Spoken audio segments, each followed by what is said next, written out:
Bloomberg Audio Studios. Podcasts, radio, news.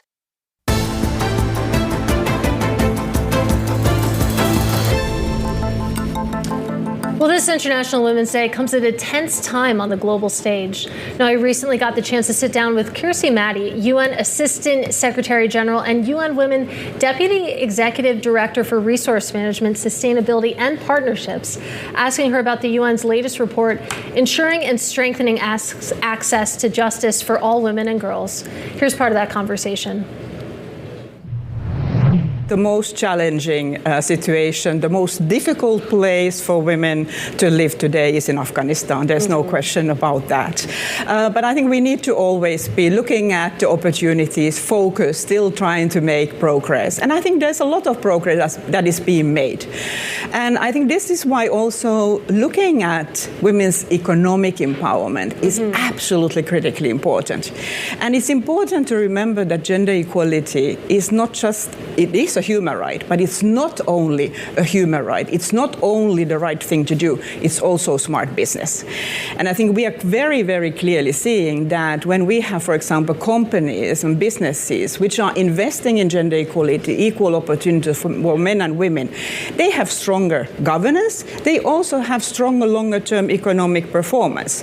So we have a lot of good arguments also from the economic side to make sure that companies and businesses and the public sector are investing in gender equality. Well, how does the cost of childcare, for example, factor into that? Because, you know, for better or worse, women often fall into the role of being the default caretaker for children. And, you know, it's one thing for businesses to invest, but if it doesn't make economic sense for, you know, one of the partners to not stay home, given the cost of childcare, I wonder, you know, how that sort of bedevils those efforts. That's a really important point. I'm so happy that you raised that.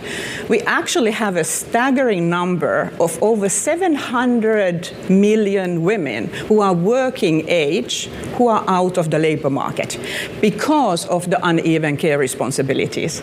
And the care responsibilities, of course, be it childcare, be it elderly care, is extremely important. The economy would come to, and the society would come to halt without it.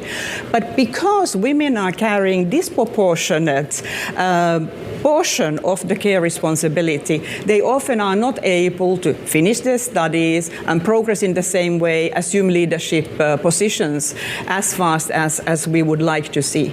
So in some sense, it's actually really a very huge untapped potential that we have.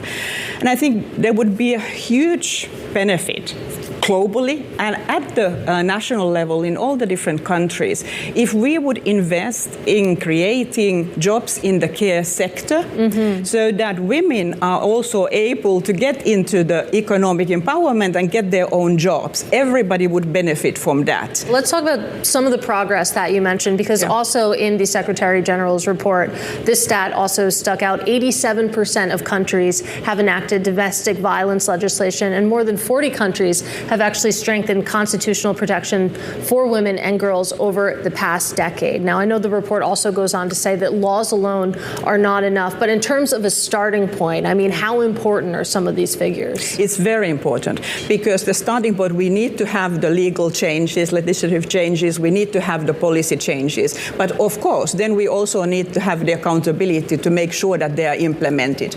And we've been clearly able to see that countries which have introduced legislation, for example, against domestic violence, we have seen reduced levels of domestic violence. So it is very important to see that these policy measures and legal measures really have a real concrete impact in women's lives.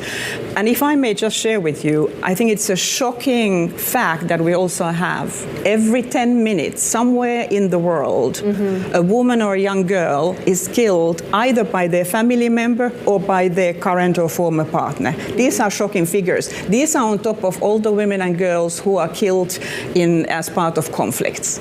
So it's really an area where we need to also, similarly as looking at the women's economic empowerment, we really need to have a very strong focus ensuring that there is justice for women, that women are protected and they are given an opportunity, they have an opportunity to live in a safe environment.